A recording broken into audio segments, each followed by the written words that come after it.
नमस्कार, बहुत-बहुत स्वागत है आज के इस वीडियो में बॉम्बे हाई कोर्ट द्वारा एक बार फिर से एक रिटायर्ड कर्मचारी की पेंशन के संदर्भ में रिटायर्ड कर्मचारी के हक में फैसला दिया गया है। तो जी हाँ दोस्तों, यह जो रिटायर्ड कर्मचारी है तो उनके सेवा काल के दौरान जो है वो जो सेवा के लिए रिक्वायर्ड क्वालिफिकेशन होता है तो वो जब ज्वाइन हुए थे उनके पास नहीं थे। ऐसे उन्होंने बिना क्वालिफिकेशन के 7 साल तक जो है वो सर्विस की। बाद में उन्हें वह जो डिग्री है वो प्राप्त कर ली। उसके बाद वह जो है वो रिटायर्ड हुए तो उनको जो है वो यहाँ पर पेंशन के लिए अपात्र माना गया। ऐसे में इनके द्वारा बॉम्बे हाई कोर्ट में अपनी याचिका पेंशन के लिए दाखिल की गई, जिसके ऊपर बॉम्बे हाई कोर्ट द्वारा यह जो रिटायर्ड कर्मचारी है तो उनके हक में फैसला देकर इनको पेंशन के लिए पात्र ठहरा गया और सरकार को यहाँ पर आदेश दिया गया कि इनको जो है वो पेंशन का भुगतान जो है वो किया जाए। तो जी हाँ दोस्तों, आज के इस वीडियो में मुंबई हाई कोर्ट से ये जो बड़ा अपडेट निकल कर आया है तो उसी अपडेट के बारे में अभी मैं आपको इस वीडियो में जानकारी देने वाला हूँ। तो आप इस वीडियो के साथ अंत तक बने रहिए ताकि ये जो बड़ी अपडेट मुंबई हाई कोर्ट से एक पेंशन धारक की पेंशन के भुगतान के संदर्भ में जो आदेश सरकार को दिया गया है तो इसके बारे में जो है आपको पता चल सके। और इसी तरह के अपडेट जानने के लिए अगर आपने चैनल को अभी तक सब्सक्राइब नहीं किया है तो वीडियो के नीचे एक रेड कलर का बटन है, उसे प्रेस करके आप चैनल को सब्सक्राइब करके रख लीजिए और उसके बाद एक बेल का बटन भी आएगा, उसे भी आप प्रेस कर दीजिएगा ताकि भविष्य में जो भी अपडेट आए तो उसका नोटिफिकेशन आपको सबसे पहले मिल सके।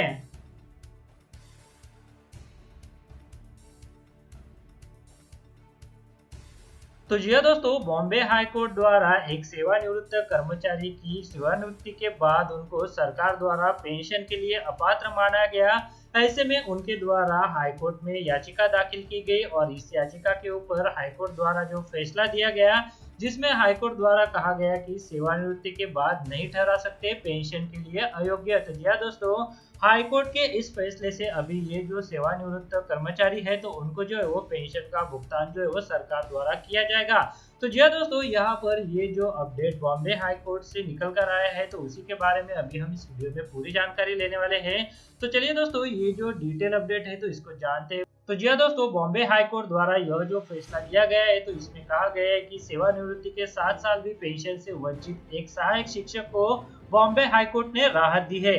इससे पहले राज्य सरकार ने सहायक शिक्षक केपी पवार को यह कहते हुए पेंशन के लिए अपात्र ठहरा दिया था कि जब सेवा में वे थे तो उनके पास डिप्लोमा इन एजुकेशन यानी डीएड की योग्यता नहीं थी, इसलिए उन्हें अनट्रेड शिक्षक माना जाएगा।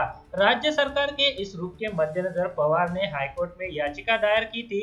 याचिका में सरकार के इस रुख को नियम के विपरीत बताया गया और इसे रद्द करने की मांग की गई थी। याचिकाकर्ता 31 मई 2020 को अपने पद से सेवानिवृत्त हुए हैं। न्यायमूर्ति उज्जवल भुयान और न्यायमूर्ति अभय आहूजा की खंडपीठ के सामने याचिका पर सुनवाई हुई। खंडपीठ ने कहा कि सेवानिवृत्ति के बाद याचिकाकर्ता को इस आधार पर पेंशन के अयोग्य नहीं ठहराया जा सकता कि सालों तक सेवा देने के बाद उन्हें यह कहा जाए कि शिक्षा देने के दौरान डीएड की योग्यता नहीं थी। इस दौरान खंडपीठ ने औरंगाबाद खंडपीठ के एक फैसले का जिक्र किया, जिसमें कहा गया था कि पेंशन कोई कृपा नहीं है, यह अधिकार है जो किसी भी सेवारत कर्मी को लंबी सेवा के फलस्वरूप मिलता है। यह समाज कल्याण का एक उपाय है ताकि सेवानिवृत्ति के बाद कर्मचारी स्वयं को असहाय न महसूस कर सके।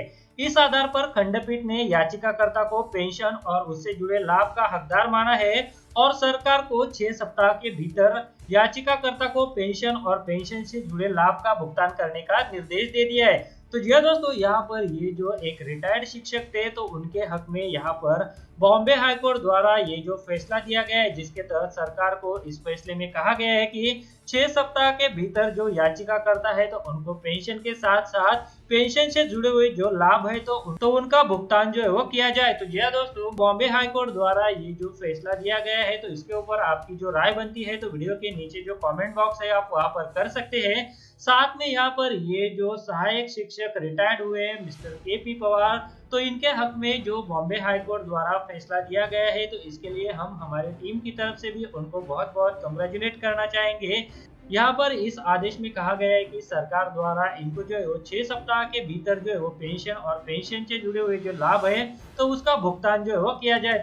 तो तो जी हाँ दोस्तों, आज के इस वीडियो में बॉम्बे हाई कोर्ट से ये जो रिटायर्ड कर्मचारी है तो उनके हक में ये जो बड़ा फैसला सुनाया गया था, तो उसी फैसले के बारे में अभी मैंने आपको इस वीडियो में जानकारी दी। वीडियो में दी गई जानकारी अगर आपको अच्छी लगी है तो इस वीडियो को लाइक जरूर कीजिएगा और इस वीडियो को आप ज्यादा से ज्यादा कर्मचारियों के साथ भी शेयर कीजिए ताकि इसके बारे में सभी कर्मचारियों को पता चल सके और इस तरह का अगर उनका भी केस है तो वो भी इस केस का जो है वो संदर्भ ले सके और उनके केस में भी अगर ऐसा कोई मामला कोर्ट तक पहुंचता है तो उनको भी इस याचिका में जो फैसला दिया गया है तो उसका जो है वो आधार मिल सकेगा। तो जी हाँ दोस्तों, आज के इस वीडियो में बस इतना ही। आगे भी ऐसे अपडेट जानने के लिए अगर आपने चैनल को अभी तक सब्सक्राइब नहीं किया है तो चैनल को सब्सक्राइब करके रख लीजिए और उसके बाद एक बेल का बटन भी आएगा, उसे भी आप प्रेस कर दीजिएगा ताकि भविष्य में किसी भी तरह की पेंशन से जुड़ा हुआ, कर्मचारियों की सैलरी से जुड़ा हुआ जो भी अपडेट आए तो उसका नोटिफिकेशन आपको सबसे पहले मिल सके। अगर आप शेयर मार्केट में इन्वेस्ट करना चाहते हैं तो इसके लिए आपको एक ट्रेडिंग अकाउंट की जरूरत पड़ती है। ट्रेडिंग अकाउंट ओपन करने के लिए वीडियो के डिस्क्रिप्शन में मैंने आपके लिए एक लिंक देके रखा है। उस लिंक पर क्लिक करके अगर आप ट्रेडिंग अकाउंट ओपन करते हैं तो उस ट्रेडिंग अकाउंट ओपनिंग के लिए आपको कोई भी चार्जेस देने की जरूरत नहीं है, साथ में कोई भी एनुअल फी देने की जरूरत नहीं है।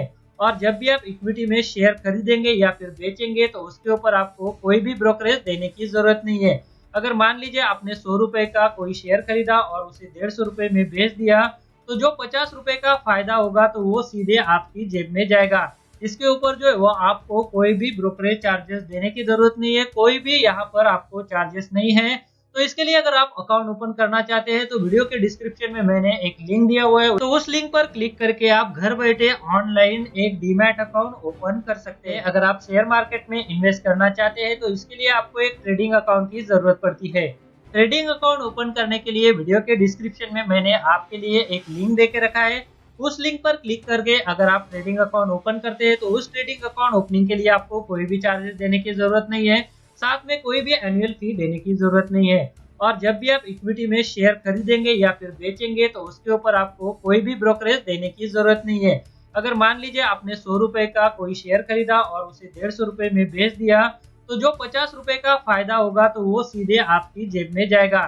इसके ऊपर जो है वो आपको कोई भी ब्रोकरेज चार्जेस देने की जरूरत नहीं है, कोई भी यहाँ पर आपको चार्जेस नहीं है। तो इसके लिए अगर आप अकाउंट ओपन करना चाहते हैं तो वीडियो के डिस्क्रिप्शन में मैंने एक लिंक दिया हुआ है, तो उस लिंक पर क्लिक करके आप घर बैठे ऑनलाइन एक डीमैट अकाउंट ओपन कर सकते हैं। इस वीडियो को देखने के लिए आपका बहुत बहुत धन्यवाद। अगर आपको कोई सवाल है या फिर कोई कमेंट है तो आप इस वीडियो के नीचे जो कमेंट बॉक्स है वहाँ पे कर सकते हैं। और साथ में दोस्तों, अगर आप मेरे चैनल पे पहली बार विजिट करें तो मेरे चैनल को सब्सक्राइब कीजिए और जो उसके बाद बेल का आइकॉन आएगा उसे भी आप प्रेस कर दीजिए ताकि मेरे जो आने वाले वीडियोज़ है वो सबसे पहले आपको देखने को मिल सके।